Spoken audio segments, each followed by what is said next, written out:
Alrighty, how are we going?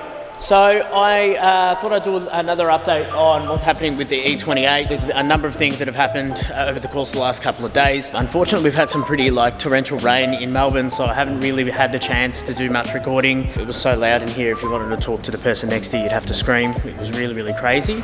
So in those rainy days, there was a lot of things that were being done indoors. Unfortunately, didn't get much of a chance to record them and things like that, so it just would have been too hard from a video perspective. Outside of that, I guess there's been quite a significant level of progress with the car. We removed the tow bar, as we discussed last time around. A couple of bits and pieces of trim wise have come off as well, so all the front grille assembly, including the kidney grille at the front. Fortunately, I got some photos at least through that process that shows the before and afters and stuff like that, which I'll stick in this video. But the front grills, pulled them off, prepared them, painted them, pulled the kidney grills apart from the plastic assembly and polished them. They came up really, really good. Did the bonnet vents, which sit up on the top right near the windshield, pulled those off because they were gone grey and that sort of brittle, ugly look. So a few things that, despite the condition of the car, it's just sun damage. You can't do anything about the sun.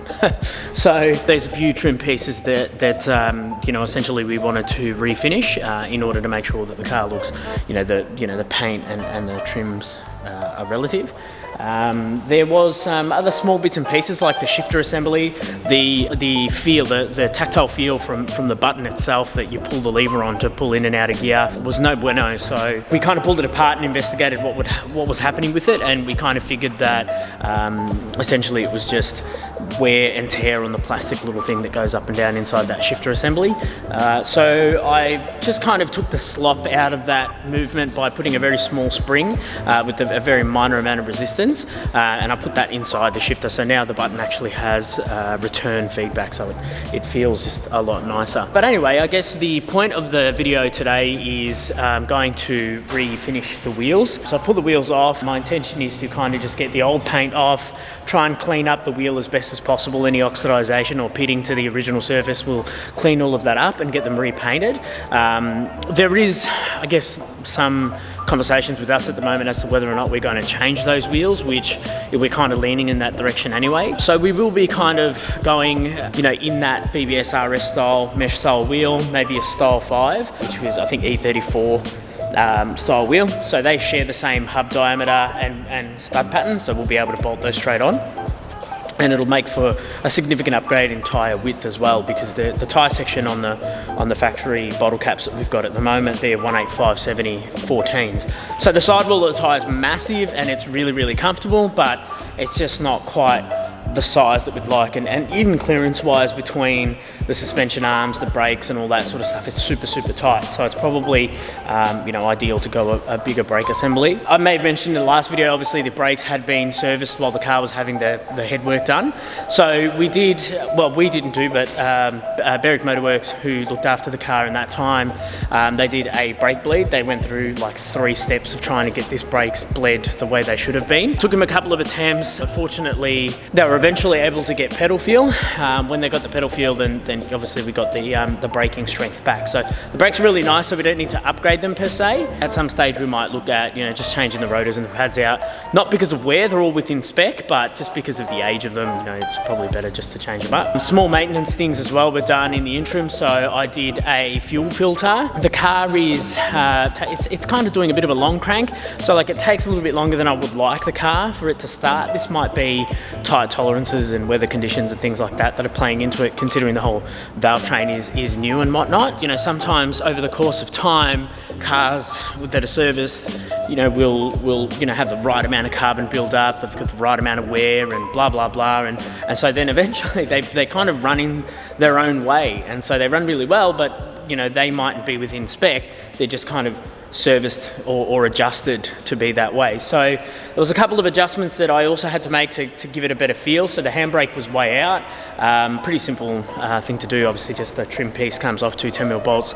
But if somebody wants a video on that, they can just drop a comment below and I'll make sure to get it. It doesn't take long. I did a handbrake adjustment and the steering box. So I had a look at all the bushings and things underneath the car, and all of them are fine. There's really no concern. There's one that's a little bit worse for wear, but that's a very simple control arm bushing that can be changed over relatively easily.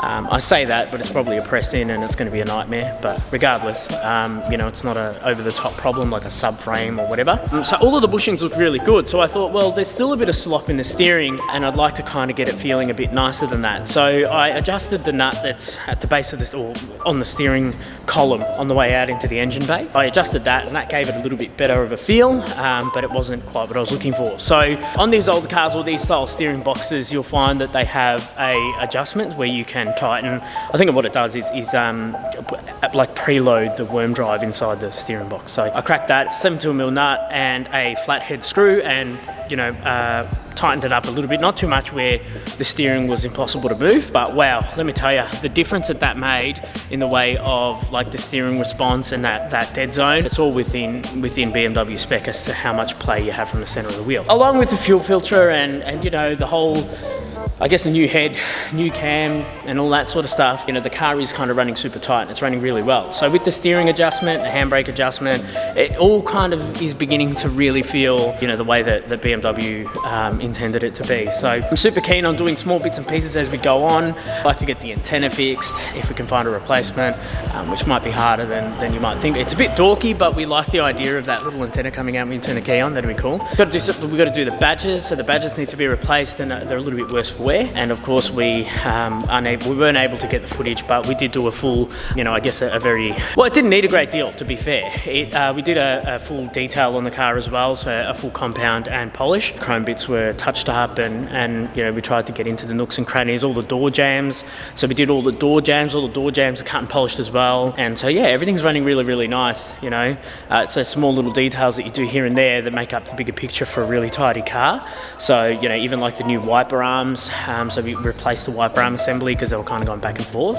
So you can choose to put new blades on old arms, and yeah, you'll get the effectiveness of what you're after in the way of the windshield wiper, or you can replace the arm and the bushings inside that arm aren't so worn, and then you get a nice smooth motion and they're not noisy and stuff like that. So that's the sort of detail that you know, we're kind of looking for with this particular car. So all those little bits and pieces really, really add up. This car's really starting to get up there in the way of being one of my favorite cars I've ever been able to experience. And it's so weird because it's not, you know, like 1,000 horsepower. It's not, you know, super lightweight. It's the opposite, you know. And yeah, I mean, I could sit here all day talking about how good this car is, but I'm really, really enjoying the process, and I'm really, really enjoying how the car is becoming what, you know, BMW have intended. And you know, these things truly were built to last. As cliche as it may sound, they were built to last, and it really reflects in the you know, in those small details, those small changes, and the closer you get it to how they intended is yeah, it's really good. So I'm gonna get stuck into these wheels. I'll try and set up the camera and follow the progress as we go. I just find that when I do get in here, I kind of get in the zone and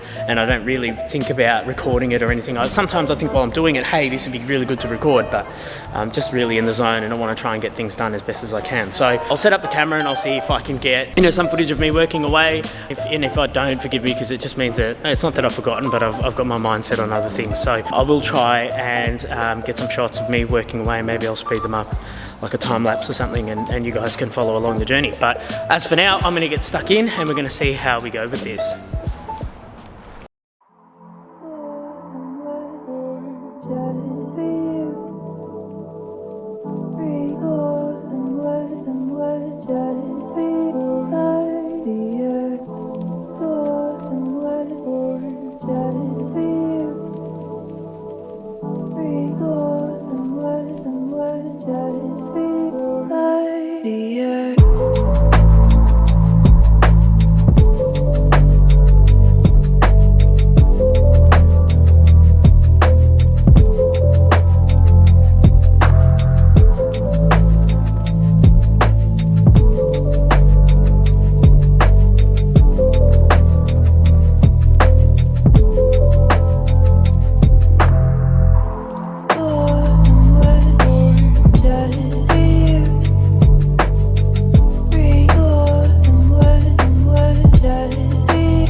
Just be by the earth, thought and wet. Just be